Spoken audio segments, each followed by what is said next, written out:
Okay, it is 9 a.m. and we'll call the Airport Commission meeting to order for Monday, May 4th, 2026. Um, Is there a motion to approve the minutes, or has everyone looked over the minutes? So moved. Support. All those in favor? Aye. Aye. Motion passes. All right, managers report, you're up. Thomas? Good morning, everybody. Morning. All right. So a lot has transpired over the past couple months, that's for sure. So we got a pretty lengthy one, but it's very informative. Equipment maintenance during the start of our mowing season, our New Holland tractor, the AC is still experiencing some issues. Luckily, we've had some colder weather, so we haven't had to use it a whole bunch yet, but it's also running poorly. We have also fixed that portion of the issues, but the AC issues have been diagnosed and repaired in the past by Burnup's equipment. And we are currently in communication, so I don't have to take it back to them. I'm hoping I can fix it myself before loading it back onto the truck, taking it back over there and having them fix it again. So hopefully we can resolve the problem in-house before we have to take it back to the service shop. But our yearly meter calibrations on both our fueling trucks and our self-serve station has been completed, along with our filters, yearly filter changes and inspections. Our grounds maintenance, our spring season is officially here. We kicked off about 2 weeks ago with full-blown mowing, including rolling. We roll the entire field at least once, and then our grass strip we roll about 3 to 4 times, depending on how rough it gets over the fall months. But we've already had a couple of compliments on how smooth it was, and we are pretty happy with that. We've also began servicing our equipment for the spring months. We didn't have any issues arise over our winter months, so we're thankful for that. We're in full-blown mowing, a nonstop, starting all the way Monday through Thursday, back again Monday again today. So hopefully we get a little bit of a stop all in the rain, but we need to do some weed spraying in the next couple of weeks, but we'll see how that works out because we already have rain in the forecast. With the intense wind and thunderstorms we had throughout April, it's taken a toll on a couple of facilities at the airport, one being Maple Lane Cemetery. Took a couple of tree branches down, hitting some of the fences surrounding some of the tombstones out in the cemetery. So we're out there, we were out there last week trying to take care of a few things, and then we got to go out this week by a couple of fence posts and then the middle sections to kind of fix it up, make it look nice again. Let's see here. And then in building repairs, much like the grounds, the buildings on field have been impacted by the, bless you, by the wind and the storms. The flight school roof is in need of replacement after losing a lot of shingles from the wind and the rain the past few months. We have gotten quotes, and we're working with insurance to see if that's something that can help us with. Also, a recently vacated unit, some hanger leaks as well that were shown the increase in rain. We walked into a unit that was recently vacated and saw puddles of water. So hopefully within the next few days, we can get up there with all the dew off of the roofs and no moisture up there, get up there, seal up where all the leaks are coming from. Let's see here. Other vacated units, including the East Maintenance Building that was recently housed by Heinen Avionics. We've been doing some major electrical repairs and also some painting repairs, kind of cosmetic for the next tenant to make it more appealing.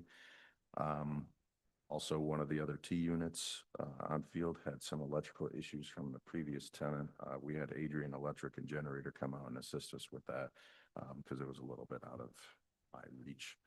Let's see here. The East Maintenance Building, since we are in the middle of transitioning it, making it nicer for the next tenant, we're using it as a transitional space for aircraft coming in or leaving, kind of like transient aircraft, to house them for a few weeks until we get a secure new tenant that's going to stay there long term. On to the airport operations. This one's a little bit lengthy, but there's a lot of information in it. So Lenawee County Airport has been busy over the past month with the Soaring Club beginning operations for the year, as well as introducing 3 new tenants. We also, in the midst of our tree project, had a Riles project. It's our lighting system at the end of runway 5. They are called the runway end identification lights. They were actually replaced in the week of April 13th. They got all the materials in and they wanted to start off right off the get. They wanted to actually do it sometime in the summertime, but I told them it would be best to do it during a rainy month. So we actually, thankfully, we chose the rainiest week of April. So it didn't really hinder any of the airport operations or any of the planes coming in and out. And we worked with the flight school to also, make the transition smoothly because it was a 4-day closure. So that didn't stop any of her operations. They worked rain or shine. They got everything done and completed.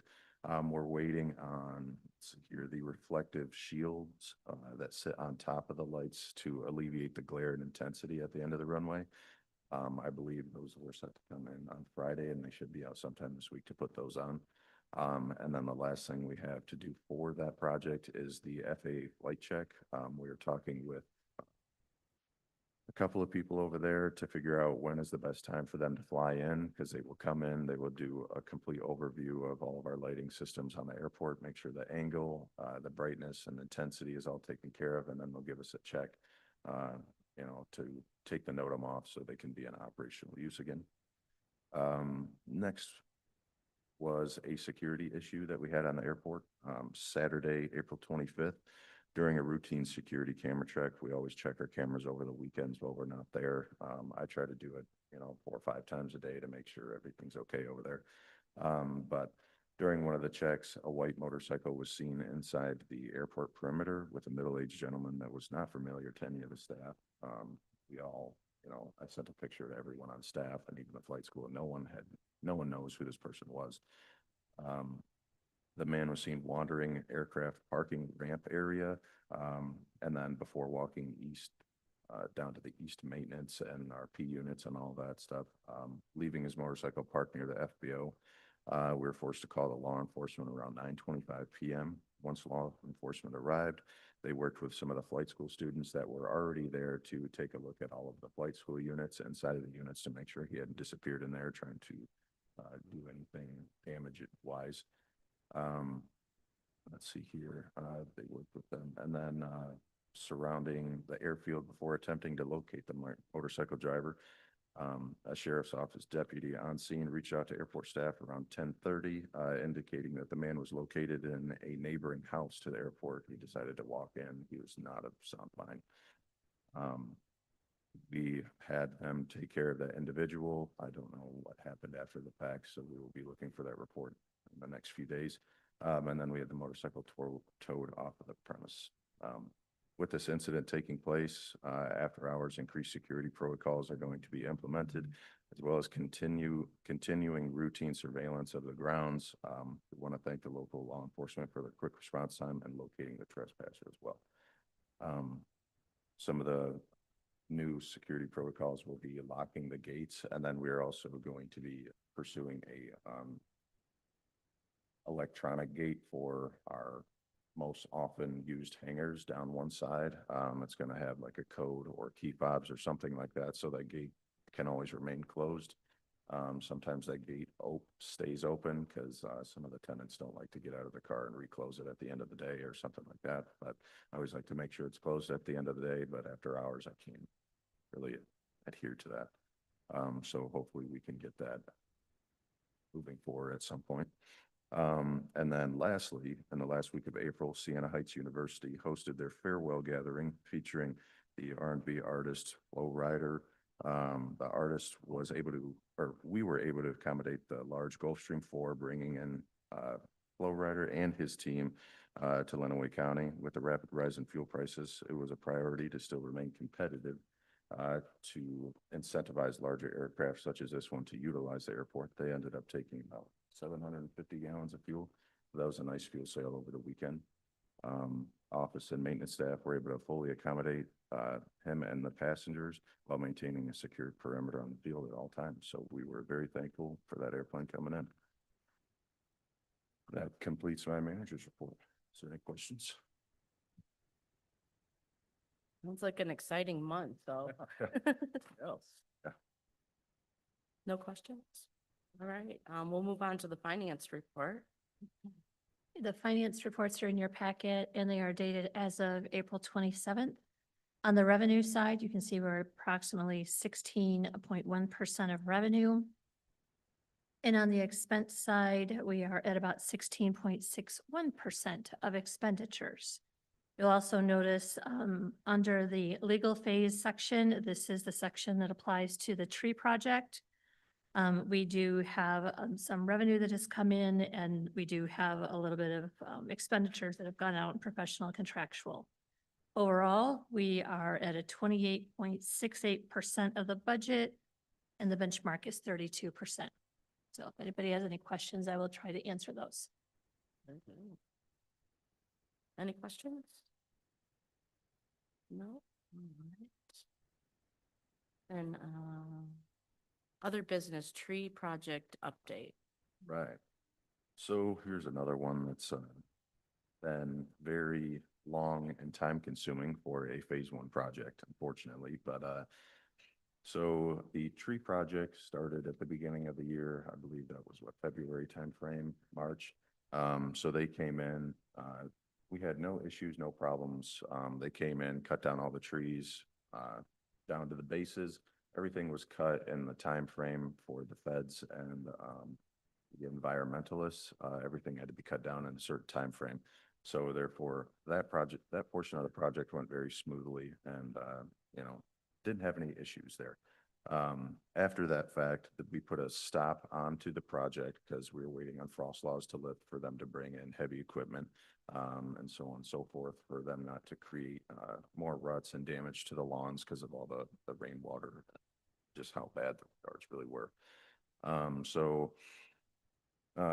Let's see here. I want to say it was about a week after the frost laws had lifted. Well, I guess before that, the Alpine Tree Service, they ended up removing a piece of equipment outside of frost laws without pulling permits. So it started a, let's see here, what's the word I want to use for that? The road in between Alpine and the Road Commission, it wasn't really kind of like a connecting force type of deal. They kind of just went behind their backs, took a piece of equipment out of the yards and drove it away. So that kind of put a bad taste in the Road Commission's mouth. But other than that, after 2 weeks of the frost laws lifting, they were able to start back up on the project. They weren't able to obtain any of the permits to bring any of their larger equipment in.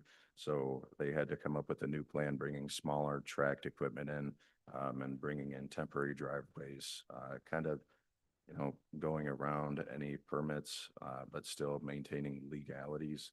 But they made the homeowners more whole. I was getting a lot of phone calls that they were not happy that the project was not completed. But luckily, they're back out there for the past 2.5 weeks, I believe now. They are doing stump grinding, remediation of all the lawns, restorations, backfilling any dirt, stump grinding, the whole 9 yards, trying to clean up their mess and finish the project that we paid them for.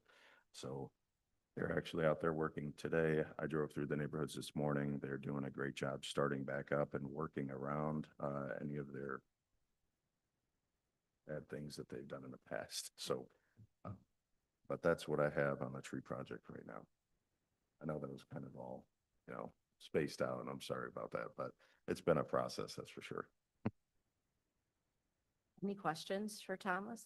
Thank you, because I've been getting some neighbor emails too, so. Yeah, we've gotten some calls. Go ahead, Rob.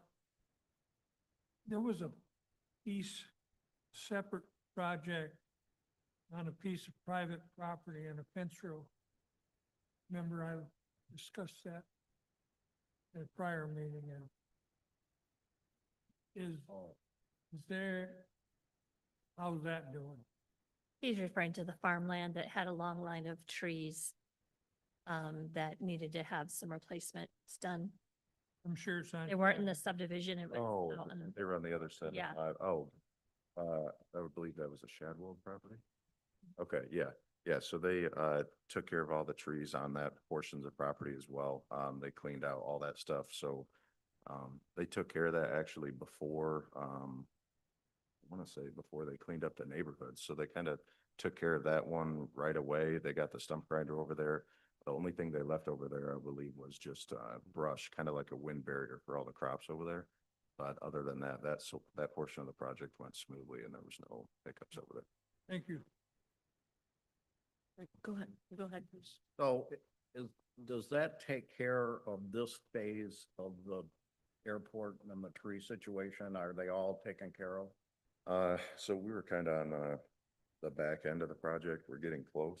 I know this morning I will be having a sit-down conversation with Alpine and probably the engineer. They come out for a weekly basis, but they're on the end of the project, I believe, because I drove through there. I try to drive there almost every day.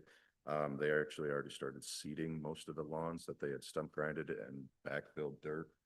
So they're kind of just taking care of the more extensive trees that were in the backyards of people's houses. And then hopefully within the next, I want to say the next 2 weeks, they'll be concluding this phase of the project. Okay. That's the plan. Hopefully they don't have to extend, but we'll see how that goes. Thanks. Great. Any other questions? Any public comment? No. Is there a motion to adjourn?